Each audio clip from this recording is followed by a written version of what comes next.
When my husband and I moved from our old house with the big garden to a home with just a small patio, I quietly decided my fruit growing years were over. I had a peach tree I loved, a fig, a blueberry hedge I was proud of, and without ground to plant in, I assumed that chapter had closed. Then my neighbor Margaret showed me her patio, townhouse, 20 feet of outdoor space, and she was growing more fruit than I had ever managed in a proper garden.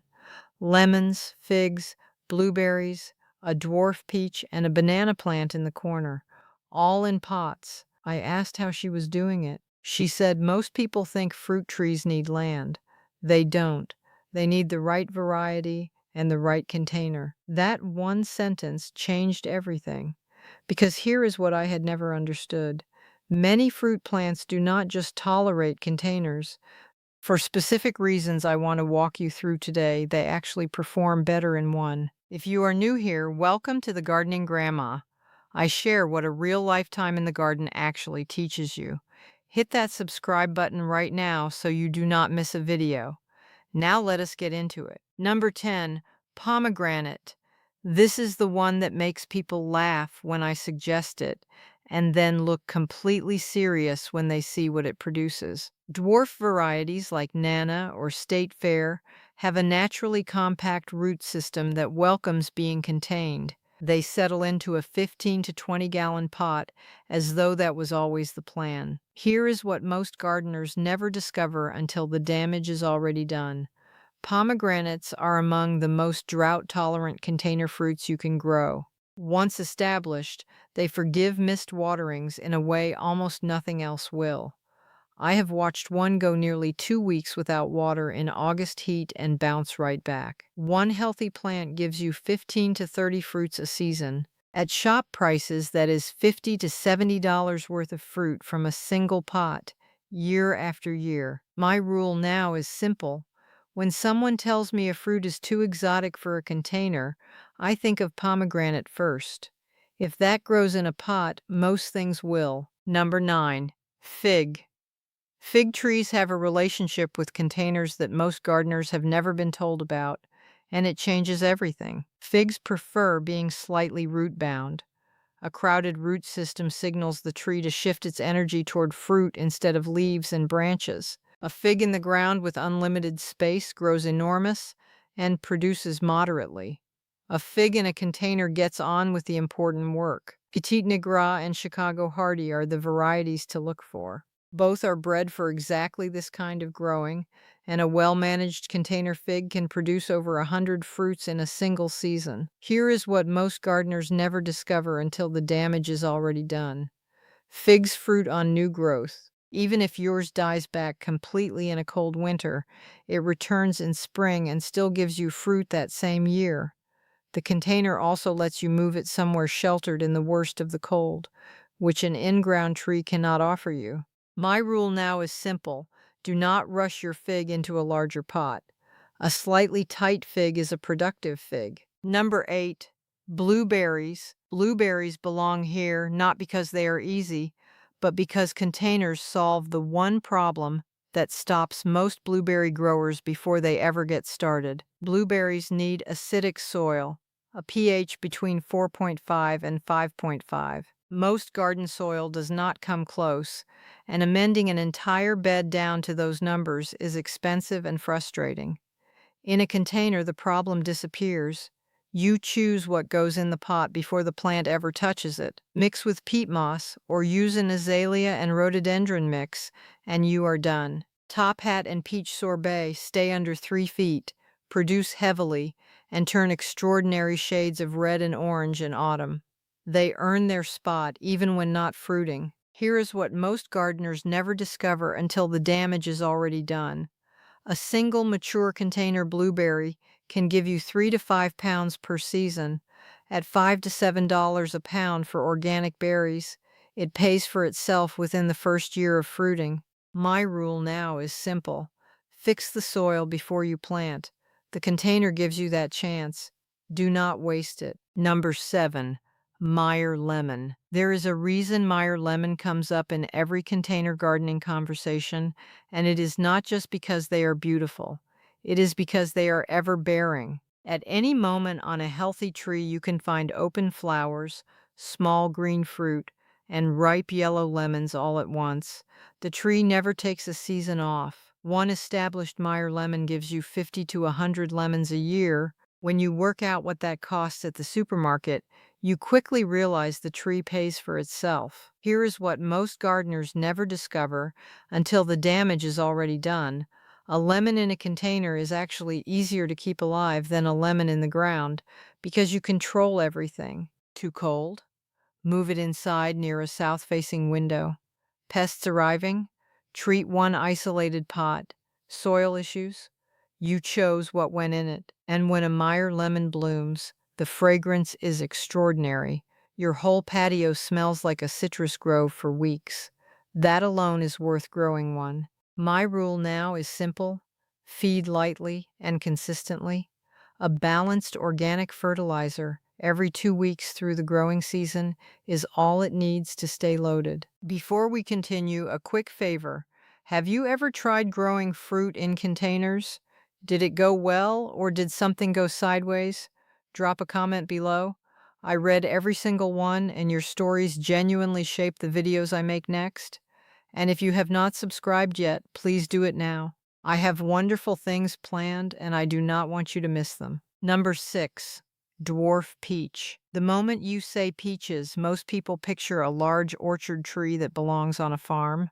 But Bonanza and El Dorado were bred specifically for containers, and they produce full-sized, real juicy peaches from a pot on your patio.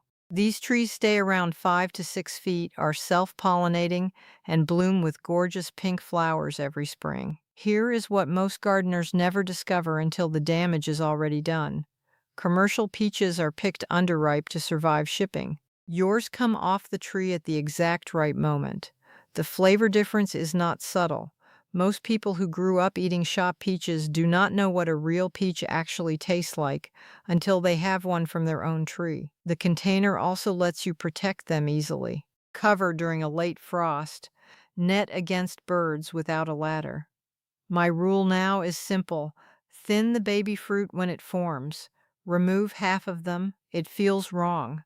But the peaches that remain are bigger, sweeter, and worth far more than what you removed. Number 5. Dwarf cherry. What stops most people from growing cherries is not the tree, it is the birds. A full-sized cherry in full crop loses most of its fruit to starlings in 48 hours. On a large tree, there is almost nothing you can do about it. A cherry in a container changes that entirely. You throw netting over it in 5 minutes. Problem solved. Romeo and Juliet are tart varieties, and I want to be honest, I prefer them for fresh eating too. They are richer and more intensely flavored than most sweet cherries, and they are magnificent in baking and jam. Here is what most gardeners never discover until the damage is already done. Container cherries bloom spectacularly in early spring. Weeks of white and pink blossoms before a single fruit appears. They are ornamental and productive, which is a combination that is harder to find than you might think. My rule now is simple: net the tree the moment the fruit shows the first blush of color, not when it looks ripe. The birds will always beat you if you wait. Number 4. Columnar apple. Columnar apples grow straight up with almost no sideways branching, 8 to 10 feet tall, about 2 feet wide. On a small balcony, you can fit 3 or 4 in a row and have fresh apples from late summer through autumn. North Pole and Golden Sentinel are the varieties to look for. They produce full-sized fruit on something that looks more like a tall, narrow shrub than a tree. Here is what most gardeners never discover until the damage is already done. Container apples are far easier to keep healthy than orchard trees because you can see everything. You examine every branch in a few minutes. You catch problems before they spread. That early vigilance saves more fruit than any spray ever will. My rule now is simple: harvest in autumn and store somewhere cool and dark. You will be eating apples from your own container tree well into winter, and that is a particular satisfaction that is hard to describe until you have experienced it. Number 3. Strawberries.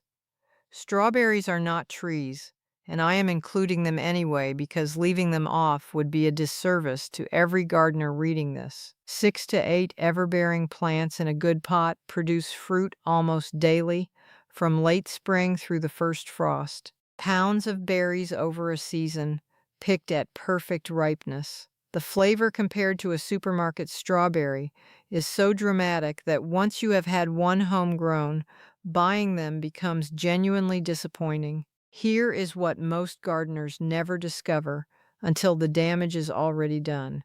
Commercial strawberries are among the most heavily treated fruits in agriculture. Growing your own means you control everything that touches them, and container strawberries reproduce themselves. As plants send out runners, you root the best ones into small pots.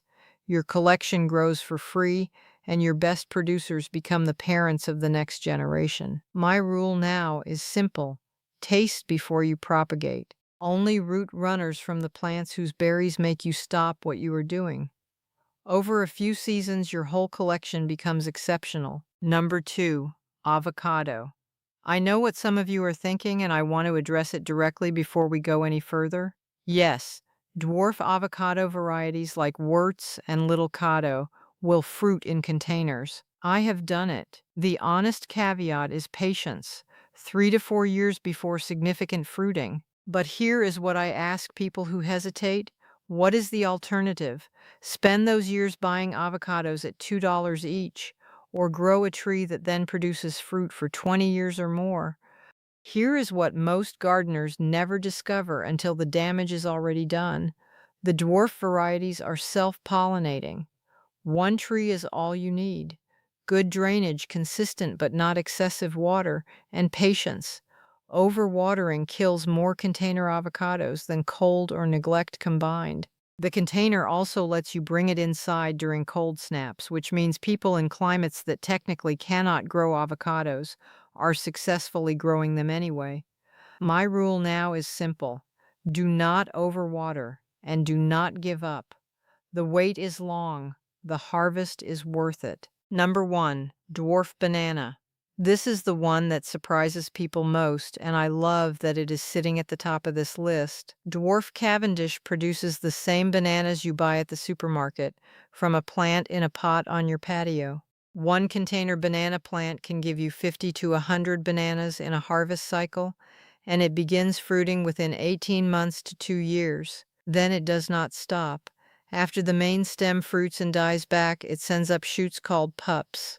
You pot those up and you have more banana plants free forever. One original plant becomes a self-sustaining collection. Here is what most gardeners never discover until the damage is already done. Bananas thrive in containers because you can give them exactly what they need: rich soil, consistent moisture, warmth. In cold climates, you bring them inside for winter and back out when the weather turns. Without the container, none of that management is possible. My rule now is simple: let the bananas fill out fully before you harvest. Resist cutting them early. The patience pays off in fruit that a supermarket banana cannot come close to matching. The bonus that ties all 10 together: mulch the top of every container.